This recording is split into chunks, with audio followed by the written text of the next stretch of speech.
उसको पूरा करने के लिए किस तरह से प्रयासरत रहना है, कितनी मेहनत करना है, तो इन सब बातों पर ध्यान देने की बात कैसे आप लोग आगे बढ़ेंगे सब सभी बताया बहुत अच्छे तरीके से। अपनी तरफ से मैं बस 2 लाइनें जोड़ना चाहूँगा कि जीवन में वस्तुओं को इकट्ठा कर लेना सफलता नहीं होती।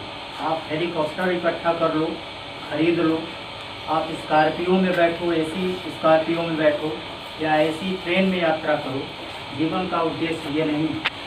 जीवन का उद्देश्य ये है कि आप जब कमाने लगें तो आपके माता पिता हंसने लगें, आपके घर में बुजुर्ग आपको दुआएं देने लगे, तो जीवन की सफलता इस बात पर निर्भर करती है। और सही मायने में सफलता यही है। दोनों कार्यों को पूरा करने के लिए शिक्षा, एजुकेशन मस्ट इम्पॉर्टेंट है, क्योंकि बिना शिक्षा के आपको सफलता नहीं मिलेगी।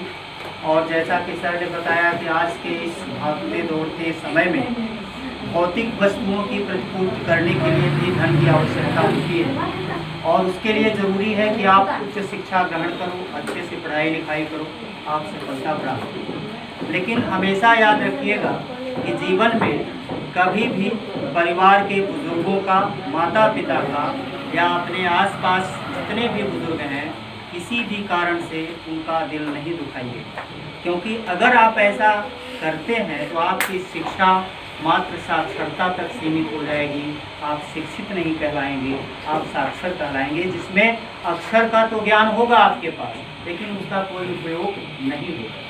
एक छोटा सा दृष्टांत बताना चाहूँगा कि हमारे जीवन में बुजुर्गों का क्या योगदान है और क्यों उनको हमें साथ लेकर चलना चाहिए।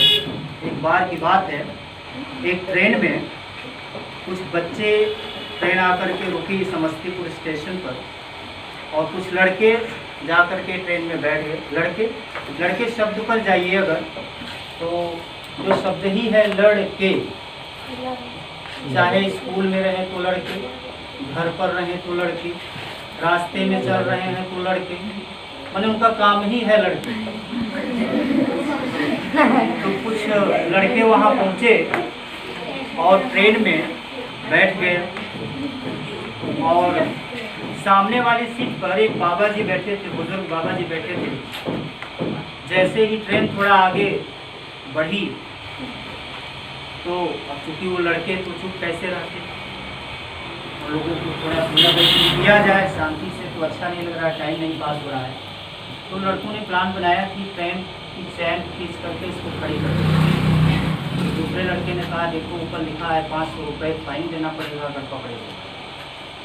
तो लड़कों ने आपस में चंदा किया कि देखो हमारे पास कितने पैसे हैं। सब लोगों ने इकट्ठा किया तो सबके पास 1230 रुपये निकले। एक लड़के की जेब में रख दिया गया कि 1230 रुपया तुम लो, अगर फाइन हुआ और पकड़े गए तो ये 1230 रुपये में से 500 रुपया दे करके हम लोग छूट गए।